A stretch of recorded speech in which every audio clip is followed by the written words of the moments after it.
Well, hello everyone, and welcome back. Today I want to discuss a little bit. I'm probably going to talk mostly about archaeology, but I might get into a little bit of the sciences as well, because this is just a community simply I do not trust anymore.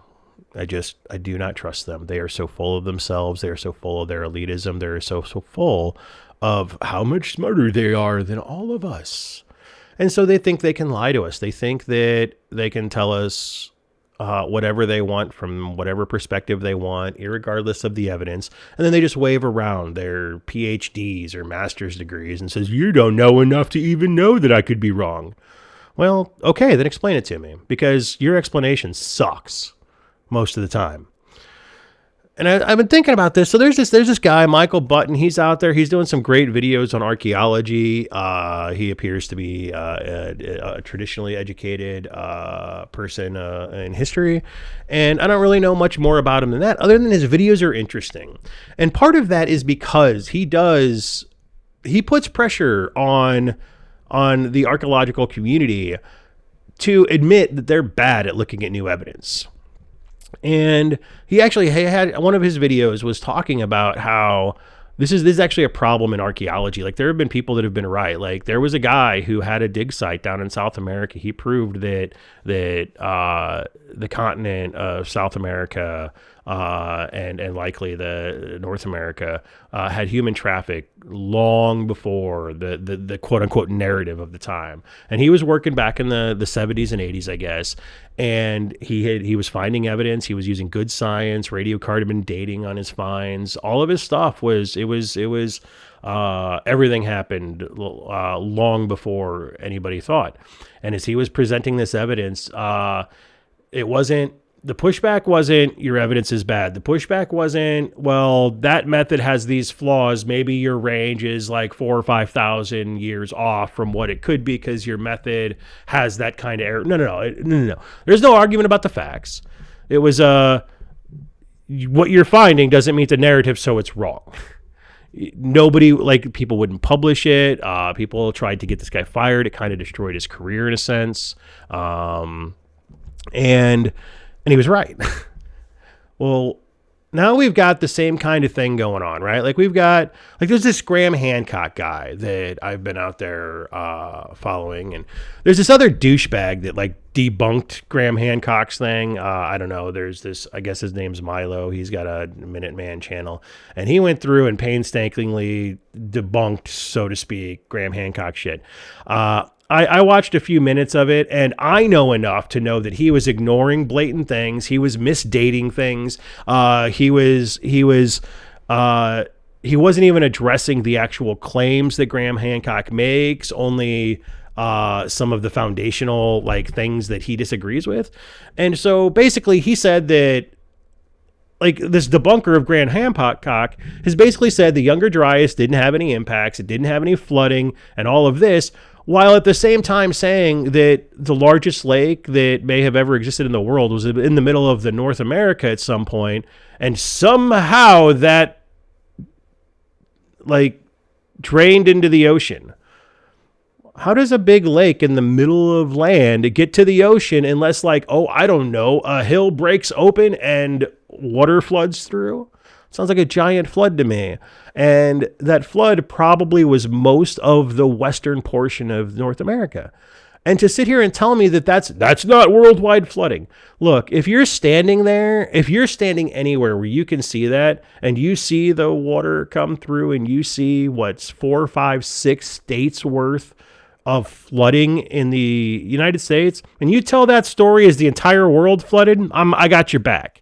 That's not hyperbolic. That's just what you understood the world to be. That's how I'd understand the world to be. If suddenly a big wave came through, knocked out all the buildings were in the entire state that I lived in, and I just so happened to swim to safety, catch a log, be in a boat when the water hit, whatever luck struck me, and I get to the other side of that and I say, man, there was a worldwide flood. Yeah, no, that's kind of legit. That my entire world flooded for sure. Now, was it an earthside, complete underwatering of all? Look, there's a lot of ways to use language. And when you don't have the ability to see what's going on in the entire world, like if you don't have a satellite picture, you can't say the entire world's flooded. Fine, I'm with you on that too. But for cultures to have these flood myths, and then for us to find that this probably actually happened, there were huge scale flooding events, and the Pacific Northwest wasn't the only one of them. That's just one that I happen to hear about a lot because I live here, and so that's just one that's familiar to me, right? And so I have a problem with these mainstream archaeologists coming up and saying, well, the Younger Dryas didn't happen, and let me fudge the dates so that what I'm talking about offsets a little bit and takes away, and this is literally what's going on. And then he says stuff, and so this is the problem, right? This is mainstream archaeology says your new information doesn't come up against me being right and me being the godfather of archaeology, and you must kiss the ring, because it's about kissing the ring, not about your facts and data and information. And this is in a science. We call archaeology a science. And nobody gets to present new information? That's interesting. Just like when I can't remember the guy's name, but there was a gentleman, I want to say it was the 80s maybe, that he started making tours with the idea that the erosion on the Sphinx appears to be from water rather than from wind. Wind doesn't make sense for the kind of erosion on the Sphinx. Now, I'm not an erosion expert, but I do know that claim isn't completely dismissed today. I know he had a hard road. His idea isn't totally accepted. It's definitely not mainstream at this point still. But the way that he popularized his idea was he went around showing people a picture of the Sphinx that didn't show the paws or the head, and it was just the side of the wall. And he sent this picture to different people, and he asked them for their opinion. What erosion, what kinds of erosion are at play here? What caused this to look this way? And time again, when the head wasn't there and the feet weren't there and nobody knew it was the Sphinx, their answer is water erosion. But you pull the tape off the head and you pull the tape off the feet, all of a sudden, oh, no, that's the Sphinx. I was mistaken. That's wind erosion. Oh. So you're judging that based on what you've been told rather than what the evidence you just looked at says. How are we supposed to trust that? How do we live in a world where the experts refuse to look at new data? Unless it makes somebody money. Don't get me wrong. They'll look at all kinds of new data that gets somebody money, and they'll ignore what works against them. You want a scientist to accept new data? Give them a bunch of money, put a drug behind it that you can charge people for, and make it a hair loss drug or a fat loss drug, and you're gonna have richness out the ass. Like it's gonna be like free flowing money, But even those scientists, they're going to hide the problems from you. They're going to not look for, during their research now, they just don't look for, unless somebody makes it a problem for them, they just don't even look for side effects in drug research. Archaeology, they don't want facts. They don't want things that make sense. They want to protect the work that they did. They want to protect the book that they wrote. They want to protect the PhD thesis they wrote. They aren't interested in fact. They aren't interested in truth. They are interested in self-aggrandizement. And I guess, I don't know, maybe that's just human nature. Maybe that's just the way it's always going to be. Maybe it's just always going to be the person who wins or is right about the facts is what the person we respect the most, or the king of the hill, or the dictator, or like, is that really going to serve us well?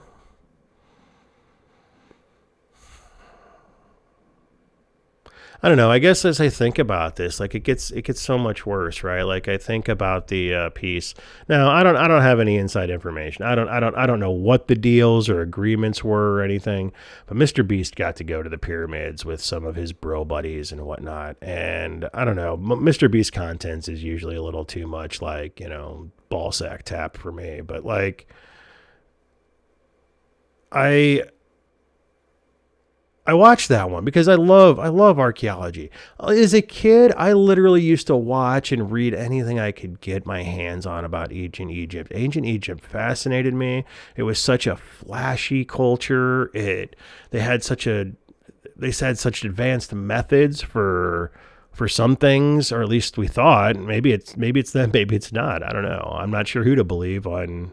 Maybe aliens did build it. I don't know. Maybe that's the big secret. Maybe that's what archaeologists are fighting, is maybe it really was aliens and they've been told by the government to not tell us because we'll all, I don't know, panic, or I don't know, beg them to take our leaders out or whatever we'll do. Send me an alien. I'd love to have a conversation with, you know, a benevolent leader of an alien intelligence. I would absolutely have a conversation with them and tell them what most of us thought of the world we lived in and these scumbags that are just trying to rule the world. But at the end of the day, that piece that MrBeast did, it was just this weird, sick puff piece to me. That's how it came across to me. I don't know what the deal is. There was only like one joke about aliens building it, and the tour guide kind of turned around and, like, I don't know, grunted something at them. I don't know. And that was literally it. And then the end of the video was I don't know what his name is, Wahi. I'm probably pronouncing that wrong. The fucking guy that we all just wish would die already, so maybe we can learn something new about Egypt. But he's just this old guy. He's like the, I don't know, antiquities, I don't know, important person in Egypt. He gets to make all the rules on Egypt. He's just kind of in charge of that, and it's been that way since I was a kid. I remember the videos of watching him, like, dude, like I think I remember watching the actual PBS thing where he demonstrated that if you had like 3 guys working on a copper pipe and some sand for like 3 days, you could drill a hole 1/4 of an inch deep in something. Apparently you can get a 1/4 inch hole with, you know, a few days work. It's an insane amount of work, and apparently people just ran drills all day, every day to drill these holes in these blocks. I don't know. Anyway, that's their theory. It doesn't make a lot of sense to me. I got to imagine that they would have had something else to if they were going to get that project done in 20 years, like they say. But it's why he is just so adamant that new information can never mean a new information thing. I don't understand the hardlining. I don't understand. There hasn't been a single body found, a single burial chamber found, in fact, in any of the pyramids of Giza. And yet we're told that they were burial chambers. Okay, even if you're going to tell me that it was grave robbed or whatever, where's the room that it was buried in? Where's the seal that was broken? Because wasn't that a big thing, that all the Egyptian pharaohs were built in structures that were sealed? Wasn't sealing a really, really big deal? Because you got to, like, I don't know, keep things in or out of the pharaohs so he can transition to the afterlife properly. Like, I don't want to mock their beliefs. I just don't understand them, and I'm trying to get through them to some degree. But they had all of that, and we've never found a sealed room in the pyramid. We've never found the writings in the pyramid. There's like everywhere that we have found like pharaohs buried, there's been all kinds of writing on the walls, and, you know, all kinds of trinkets and treasures, which, sure, I would agree that could be enticing to grave robber bandits. But why did they take the body? Why did they scrub down the walls so perfectly that we can't even find remnants of paint on the walls? Like, I don't know, man. We've got too many places where the paints on the walls last too long. Like in these structures, in this arid in an arid environment where you are protected from the elements. You don't have wind and everything inside of here. Anything written on there, it's not going anywhere. And there's all kinds of places in Egypt where there's fantastic paintings on the walls. Fantastical stuff. because it's protected by the elements in an arid environment, and it doesn't break down in that environment because there's no wind, there's no water, there's probably not even that much in the way of animals crawling across it, like little bugs and things. And that's just too big of a pill for me to swallow. That they're burial chambers. You're telling me an entire civilization put all of its free wealth into some fucking burial chambers for pharaohs? We're talking 20 or 30 years of building per pyramid with tens of thousands of workers. You are investing all of the wealth of your civilization into a pharaoh. And don't get me wrong, we've had extravagant rich leaders and all of that, but you don't like projects like that. People need a vision for, like, why would people do that just for one leader to be buried? It just, I don't know. The whole story just doesn't make any sense. It doesn't make any sense at all. And sometimes things like these don't have to make sense, right? Right? Because we don't have the full understanding of where their religious views were, and could they have really been religious enough that they really thought the future of society depended on them doing these huge projects to bury their god kings? Okay, maybe, but that just doesn't seem to be how human nature goes, right? Because you're not going to go 20 years with enough wealth to not question what you're doing. And if there's not a greater reason for everyone to be doing that, why would you do that?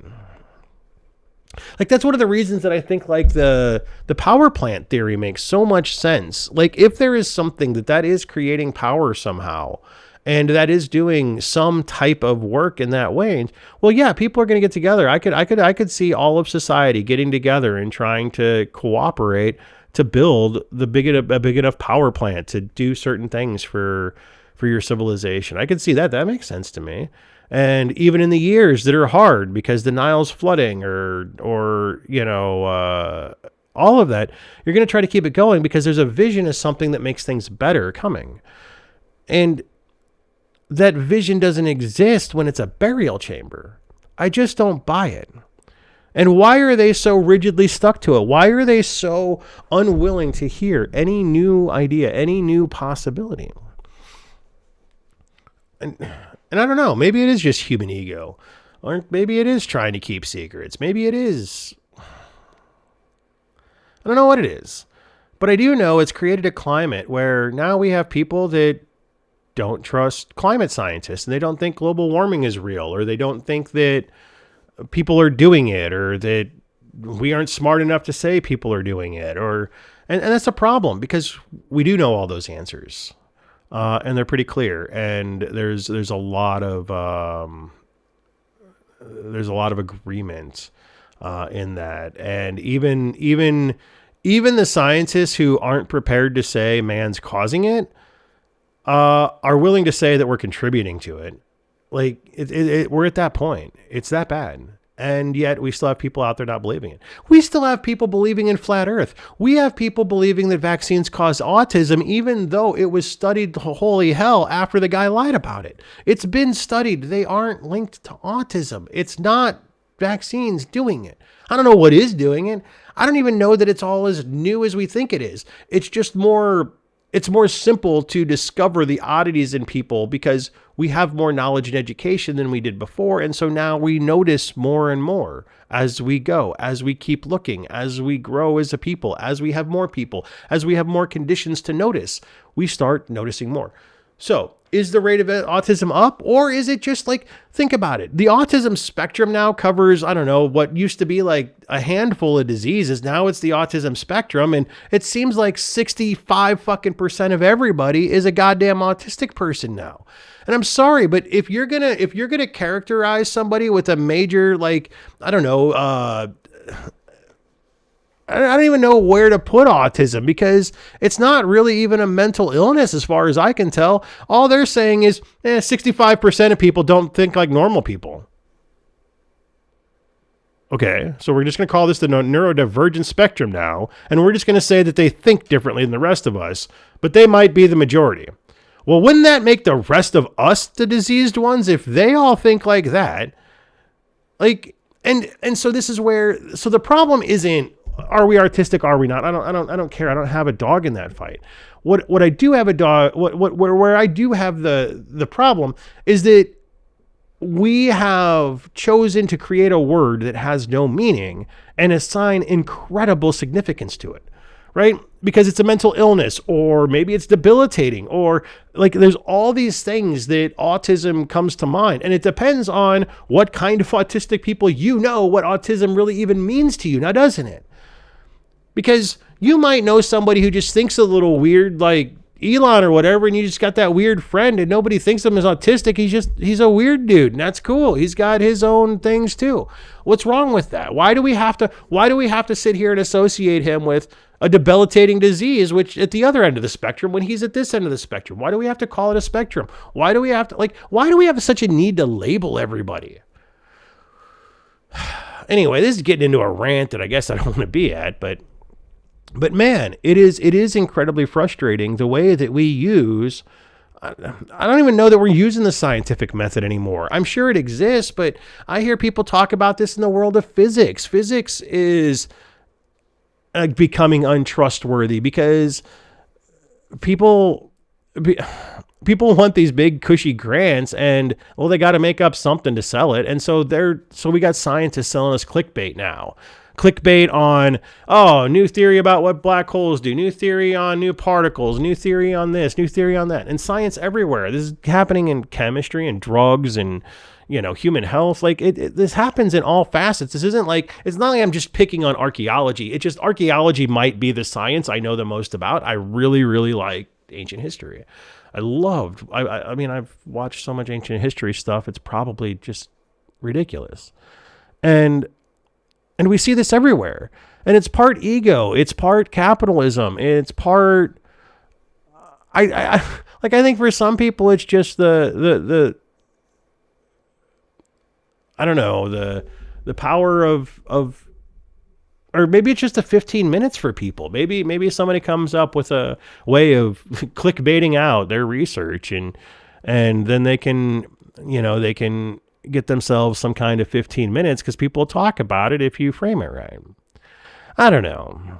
I really don't know what the answers are, but the more and more I look around, the less I see truth mattering to people in a world like today. And I don't know what to do with that. Like, how do you fix a world when you can't even get everybody to agree on the underlying facts? How do you solve a problem like global warming when we won't even agree on the problem? How do you solve a problem like these problems start becoming a little too big to solve when you can't even get people to agree on the basic underlying fact pattern. And you have people trying to inject falsity into the underlying fact pattern sometimes. Like that, like that's what the autism lying study did, right? Like that was trying to inject a false narrative. And what do you do with these things? How do you make a world like this work? I don't know. And maybe this is how society works. Maybe this is the way it goes. Maybe this is a fault that we have that I don't know. Can we get past? I don't know. But I think this epidemic of loss in the value of truth, like losing the value of truth, I think it's becoming a crisis in the world. And I think the world's going to continue to see problems with that. Anyway, I don't know what else I can say about that. So until next time, be well.